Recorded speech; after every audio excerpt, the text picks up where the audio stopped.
Astro సిండికేట్లో మీ personal and business promotions కోసం కింది నెంబర్కు కాంటాక్ట్ చేయండి.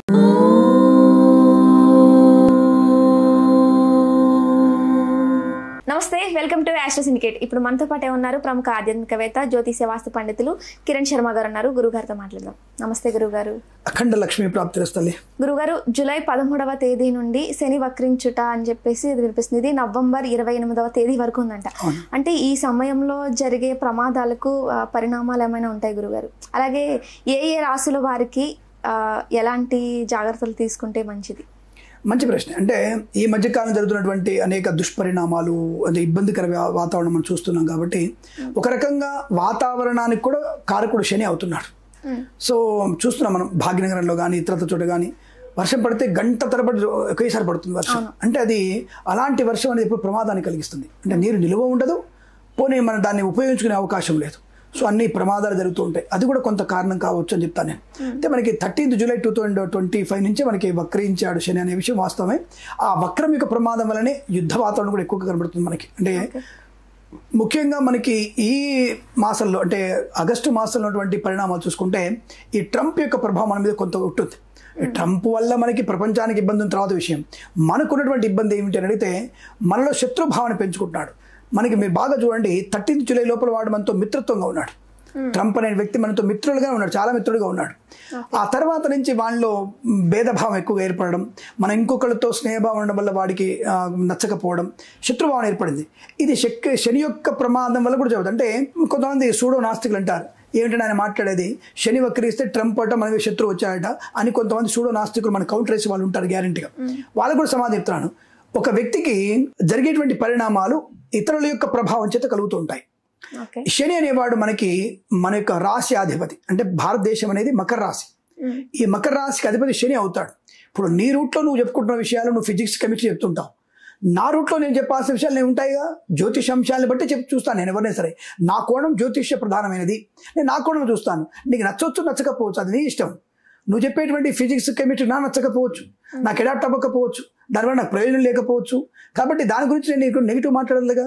కాబట్టి నా శాస్త్రంలో చెప్పేటువంటి శని యొక్క వక్రించడం వల్ల ఏమవుతుందంటే మంచి వాళ్ళు కూడా శత్రుభావాన్ని పొందుకునే అవకాశం ఉంటుంది అని చెప్పబడుతోంది. కాబట్టి మన భారతదేశం శని ఆధిపత్య దేశం కాబట్టి శని ఎప్పుడైతే వక్రీకరించాడో మిత్రులు కూడా శత్రులయ్యేవారు, శత్రువులు కూడా మిత్రులయ్యేవారు ఉంటారు. ఇప్పుడు శత్రువులు కూడా మిత్రులయ్యేవారు ఉంటారు. కాబట్టి ఈ సమయంలో మనకి మిత్రదేశం అనుకున్నటువంటి ఈ యొక్క యుఎస్ఏ అనుకోండి, ఏదైనా అనుకోండి, అది మనకి శత్రువుగా పరిగణించబడుతూ మిత్రులు అనేవాళ్ళు శత్రువులు అయిపోయి శత్రువులు మిత్రులు అయ్యేటువంటి స్థితి కలుగుతోంది. ఇది ఇప్పుడు ప్రస్తుతానికి మనకి ఇప్పుడు ఉత్తరాభాద్ర నక్షత్రంలో ఉన్నాడు ఇప్పుడు ఆయన. శని అనేవాడు కొన్ని అంటే ప్రయాణం. మళ్ళీ చాలా మంది అనుకుంటారు శని తిరుగుతాడా, శని ధ్రువంగా అక్కడే ఉంటాడు, స్థిరంగా ఉంటాడు. భూమి తిరుగుతుంటుంది. భూమి కొంటికి తిరిగినప్పుడు శని ఈ రూట్లో ఇక్కడ ఉన్నప్పుడు భూమి ఇలా వచ్చి మారుతాడుగా. అంటే ఈ యొక్క శని కాంతి తన దిక్కును మార్చుకోవడం వల్ల ఆ కాంతి ప్రభావం వల్ల మనకు ఉన్నటువంటి అనేక రకాల అంటే ఒక పరిణామాలు మనకి నెగిటివ్ కలిగించే అవకాశం ఉంటుంది. అందుకే ఋతుపవనాలు నక్షత్రాల యొక్క ప్రయాణాన్ని బట్టి, అంటే భూమి ప్రయాణాన్ని బట్టి ఋతువులు ఏర్పడుతుంటాయి. అలా ఋతువులు ఏర్పడితేనే మనకి వర్షము, ఎండ, శీతాకాలం అన్నీ కనబడుతుంటాయి. ఈ ఆయా నక్షత్రాల యొక్క ప్రమాదము చేత, ఆయా నక్షత్రాల యొక్క శుభయోగము చేత మనకి ఆనందాన్ని కలిగించే అవకాశాలు. ప్రస్తుతాంశంలో శని వక్రించాడు కాబట్టి మనకి కొంతమంది దేశాలతో శత్రుత్వాన్ని పొందుకోవడం, యుద్ధ వాతావరణము, ధరల యొక్క పెరుగుదల మీకు స్పష్టంగా కనబడుతూ ఉంటుంది. అది మనకి ఉగాది రోజు పంచాంగ శ్రవణంలో శ్రావణ భాద్రపద ఆశ్వయుజ మాసాల్లో ధరలకు రెక్కలు వస్తాయనే విషయం స్పష్టంగా చెప్పబడింది. అంటే ఆర్థికమైనటువంటి అభివృద్ధికి ఇబ్బంది ఏర్పడుతుంది, ధరల పెరుగుదల కూడా ఎక్కువగా ఉంటుంది. సో ఈ విషయాన్ని ద్రవ్యోల్బణానికి దారితీసే అవకాశం ఉంటుంది. సో కాబట్టి మనము ఈ సమయంలో కాస్త భగవన్నామం ఎక్కువ చేసుకోవడం వల్ల ఇందాక మనం అనుకున్న ఒక తపస్సు చేస్తే మంచి అనే విషయంలో ఒక ఎపిసోడ్ అనుకున్నాం మనం, తపస్సు వల్ల మంచి ప్రయోజనం ఉంటుందనే విషయం. ఆ తపస్సు అనేది ఇక్కడ చేయడం వల్ల, అంటే భగవన్నామస్మరణ చేయడం వల్ల అనుకూలంగా ఉంటుంది. శని వక్రీకరించినప్పుడు విష్ణు సహస్రనామపారాయణ చేస్తే అంత దేశ ఆర్థిక ఆరోగ్య వ్యవస్థ బాగా ఉంటుంది. ఈ శని వక్రీకరిస్తే ఏంటి ప్రమాదాలు వస్తాయి అంటే అనారోగ్య సమస్యలు ఒకటి, అది నాయకుల యొక్క లోపభూయిష్టమైన పనులు బయటపడుతూ ఉంటాయి. వాళ్ళు తీసుకున్నటువంటి వెర్రితలల యొక్క అంటే వెర్రివేషాలు వేయడం వల్ల కూడా మనకు ప్రమాదం కలుగుతుంది. దానిలో అనుకుంటా మనకి దానిలో భాగంగానే జూలై 13 తర్వాతనే మనకి బంజారాహిల్స్ ఉన్నటువంటి పెద్దమ్మ దేవాలయాన్ని కూల్చాలనేటువంటి ఆలోచన రావడం దీని ప్రభావమే. ఇదే చెప్తాను అందరికి కూడా. ఇటువంటి ప్రభావాలని కూడా ఇటువంటివే. అంటే ఉన్న విషయాన్ని తేనెతట్టు కదపడం. సో ఇటువంటి అంటే పనికిమాల చేష్టలకి నాయకులు కూడా బుద్ధిమాంద్యం ఏర్పడుతుంటుంది. కాబట్టి వాళ్ళు కూడా ఇటువంటి పిచ్చదిరిగి బంజారాహిల్స్లో పెద్దమ్మ దేవాలయాన్ని కూడా కూర్చొని సిద్ధపడ్డారు. అమ్మవారి గుడిని కూర్చున్నారు, అమ్మవారి దేవాలయం విగ్రహాన్ని తీసుకెళ్లి దొంగతనంగా విడుదల పెట్టడం, దాంట్లో పాలు పంచుకున్న ప్రతి ఒక్కళ్ళకి నాశనం తప్పకపోవచ్చు దేవాలయ నిర్మాణం చేయకపోతే. ఇది శని ప్రభావమే, శని వక్రగమన ప్రభావం ఉంటుంది. ఉత్తరాభాద్ర నక్షత్రంలో ఇప్పుడు ఆయన అంటే దాదాపుగా మనకి కుంభరాశి వారికి కొద్దిగా నెగిటివ్ ఎఫెక్ట్ ఎక్కువగా ఉంటుంది. కుంభరాశి వారి నెగిటివ్ ఎఫెక్ట్ ఎక్కువగా ఉంటుంది. ఏమిటి నెగిటివ్ ఎఫెక్ట్ ఉంటుంది? డబ్బు విషయంలో జాగ్రత్తగా ఉండాలి, నష్టాన్ని పొందుకునే అవకాశం. ఆరోగ్య విషయంలో జాగ్రత్తగా ఉండాలి ఈ 2 రాశులకి. తర్వాత మళ్ళీ సింహరాశి వారికి కూడా అటువంటి ఎఫెక్ట్ ఎక్కువగా ఉంటుంది. సింహరాశి వారికి కూడా వివాహ సంబంధ విషయాల్లో ఒకటి, ఆరోగ్య విషయంలో ఒకటి, పిల్లల విషయంలో ఒకటి, 3 రకాల దెబ్బ తగిలే అవకాశం సింహరాశి వారికి ఎక్కువ కనపడుతుంది. అంటే ఇప్పుడు పెళ్లి చేసుకోవాలనుకునే వారు చేసుకోకపోవడం మంచిది అంటున్నారు. పెళ్లి చేసుకోకపోవడం మంచిది కాదు, చేసుకోవాలి. వచ్చిన సంబంధాన్ని గురించి కరెక్ట్గా తెలుసుకోవాలి, ఇన్ఫర్మేషన్ కరెక్ట్గా తీసుకోవాలి. అమ్మాయి వాళ్ళు ఏమిటి, అబ్బాయి వాళ్ళు ఏమిటి, వాళ్ళ యొక్క వ్యక్తిత్వం ఏమిటి, వాళ్ళ ఆర్థిక పరిస్థితి ఏమిటి, ఆరోగ్య పరిస్థితి ఏమిటి అని తెలుసుకోగలిగేటువంటి అవకాశాన్ని వినియోగించుకుంటే చాలా మంచిది. లేదా ఎంగేజ్మెంట్ అవుతుంది, ఎంగేజ్మెంట్ అయిన తర్వాత ఎంగేజ్మెంట్ అప్పుడు 10 లక్షలు కట్నం అడుగుతాడు. ఎంగేజ్మెంట్ అయిన తర్వాత 50 లక్షలు ఇస్తే చేసుకుంటాను, అమెరికా వెళ్ళాలంటాడు. నువ్వు అమెరికా వెళ్ళడానికి అమ్మాయి వాళ్ళ డబ్బులు ఎందుకు ఇవ్వాలరా? నీ దమ్ముంటే వెళ్ళొచ్చు కదా.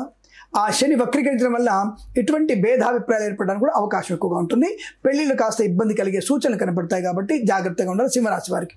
ఇక మళ్ళా ఇక్కడ మీకు మిగిలినటువంటి ఈ ధనుసు రాశి వాళ్ళకు కూడా ఎఫెక్ట్ ఎక్కువగా ఉంటుంది. ఏటువంటిది? ముఖ్యంగా ఉద్యోగ సంబంధ విషయాలు ధనుసు రాశి వారికి ఇబ్బంది కలిగే అవకాశం ఉంటుంది. అలాగే మరి వృశ్చిక రాశి వారికి కూడా అనవసరమైనటువంటి మద్యపాన సేవనం వల్ల ప్రమాదాలు పొందుకునే అవకాశం ఉంటుంది. వృశ్చిక రాశి వారికి ప్లస్ కూడా ఉంది, ఆకస్మిక ధనప్రాప్తి కూడా ఉంది వాళ్ళకి. ఈ శని వల్ల ధనప్రాప్తి, గృహప్రాప్తి కూడా బాగా ఉంటుంది.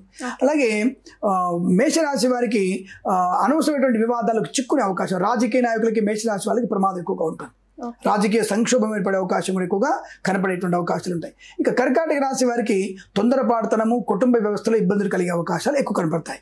ఈ రాశుల వారికి ఉన్నటువంటి ఇబ్బందులు ఇవి. మిగతా రాశుల వారికి శని వల్ల పెద్ద ప్రమాదం లేదు, వారి వల్ల అనుకూలత లేదు, నెగిటివ్ లేదు. కాబట్టి మిగతా రాశుల వారికి అనుకూలవంతమైన శుభయోగాలు పొందుకునే అవకాశం ఉంటుంది. ఏదేమైనా 28 నవంబర్ వరకు శని వక్రీకరించినప్పుడు ఆయా రాశుల వారు, అన్ని రాశుల వారు కూడా విష్ణు సహస్రనామ పాలన చేసుకోవడం చాలా మంచిది. వీలైనంత వరకు నల్ల నువ్వులు దానం చేసుకోవాలి. శనీశ్వర ఆలయంలో మనం తప్పకుండా పూజలు చేయాలి. ఇక్కడ ఒక విషయం చెప్పాలి చాలా మందికి. శనీశ్వరుడు అంటే అందరూ కూడా శని ఈశ్వరుడు కాదైనా. శని అనేవాడు భగవంతుడు సమానవాడు ఎప్పుడు కాదు. భగవంతుడు సేవకుడు ఈశ్వరుడు. శని కూడా శనశ్చరైహి, శనిశ్చరైహి అంటే నిదానంగా నడిచేవాడు. అంటే అంటే శనైశ్చరైహి అంటే శని అంటే నడవడం అనేది స్లోగా నడుస్తాడు అంటే అది అర్థం అక్కడ. కాబట్టి శని ఈశ్వరుడు కాదు, ఈశ్వరుడు యొక్క అంశ అతనికి లేదు. అది పెట్టుకోండి. శనిశ్చరైహి నిదానంగా నడిచేవాడు, మందగమనుడు అని అర్థం. కాబట్టి ఆ విషయం తెలుసుకొని శనీశ్వరుడికి అంటే శనైశ్చరుడికి తైలాభిషేకం చేయడం, అలాగే పంచామృతాభిషేకం చేయడం వల్ల తప్పకుండా లోక కళ్యాణం ఏర్పడే అవకాశం. మన నాయకులకి సద్బుద్ధి కలగడానికి కూడా మనం ఈ యొక్క దేవాలయాల్లో తప్పకుండా ఎండోమెంట్ దేవాలయం అందరూ కూడా దయచేసి పూజారులందరూ కూడా నాయకుల యొక్క శుభస్థితి పొందడానికి, నాయకులలో మంచి మార్పు రావడానికి, సనాతన ధర్మాన్ని అభివృద్ధి చేయడానికి వాళ్ళకి మంచి బుద్ధి కలగాలని తప్పకుండా మీరు ఈ యొక్క శని వక్ర సమయంలో ఎవరెవరైతే వాళ్ళ నాయకులు మన లోకం భవనానికి తైలాభిషేకం చేస్తున్నారో, పంచామృత అభిషేకం చేస్తున్నారో తప్పకుండా అనుకూలంగా ఉంటుంది. ఏదేమైనా 28/11/2025 వరకు మనం చాలా జాగ్రత్తగా ఉండాలి.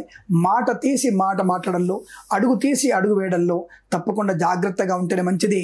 ఇక్కడ ఒక విశేషం ఏంటంటే భార్యాభర్తల మధ్య కూడా 3వ వ్యక్తి జోక్యం ఎక్కువగా ఉండడం అనేది ప్రమాదాన్ని కలిగిస్తుంది. రెండవది ఆడపిల్లలు, ముఖ్యంగా వీళ్ళకి ఈ బుద్ధిమాంద్యం ఏర్పడే అవకాశం. అంటే అనవసరమైనటువంటి విషయాలు వెళ్ళి చదువుని, కుటుంబమైనటువంటి పరువుని గంగపాలు చేయడానికి పూనుకునే అవకాశం కూడా ఆడపిల్లలకి ఎక్కువ ఉంటుంది. అంటే మగవాళ్ళు మంచోళ్ళు కాదు, ఇక్కడ ఆకర్షింపబడేవారు ఆడపిల్ల. కాబట్టి ఆకర్షింపబడి తనను తాను మోసం చేసుకునే అవకాశం, తన కుటుంబాన్ని వీధిన పడేసే అవకాశం కూడా ఈ సమయంలో ఎక్కువ ఉంటుంది. కాబట్టి ఆడపిల్లలు తస్మాత్ జాగ్రత్త. ఈ విషయాన్ని గమనించుకొని జాగ్రత్త పడుతూ తల్లిదండ్రులకు మించినటువంటి గొప్ప స్నేహితులు కానీ, తల్లిదండ్రులకు మించినటువంటి గొప్ప బంధువులు కానీ, తల్లిదండ్రులకు మించిన దైవము కానీ లేదన్న విషయాన్ని గుర్తిస్తూ తప్పకుండా శనీశ్వరుడికి మీరు తప్పకుండా పూజలు, పురస్కారాలు, నల్ల నువ్వులు దానము, నల్ల వస్త్రము, అవతలి వాళ్ళకి ఉపయోగపడే నల్ల వస్త్రం దానం చేయాలి. నల్ల నువ్వులు కూడా మంచి నల్ల నువ్వులు దానం చేయాలి. అవి అవతలి దానం తీసుకున్న వాడికి ప్రయోజనం కలిగించాలి, అవి అనుభవించాలి వాడు. రాళ్ళు ఉన్నటువంటి, ఇసుక ఉన్నటువంటి నల్ల నువ్వులు బొగ్గు కలిపిన నల్ల నువ్వులు అది ఇవ్వడానికి కరెక్ట్ కాదు.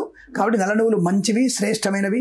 నల్ల వస్త్రము, అవతలి వాళ్ళు ఉపయోగించుకునేటువంటి వస్త్రము, అవి దానంగా ఇవ్వడం మంచిది, శుభాన్ని కలిగిస్తుంది. కాబట్టి వక్రత్యాగం వల్ల ప్రకృతిలో వచ్చేటువంటి మార్పులు కొన్ని ఉన్నాయి, రాజకీయమైన పరిణామాలు ఎక్కువగా ఉన్నాయి, ఇతరుల వల్ల యుద్ధ వాతావరణం కూడా ఉంటుంది.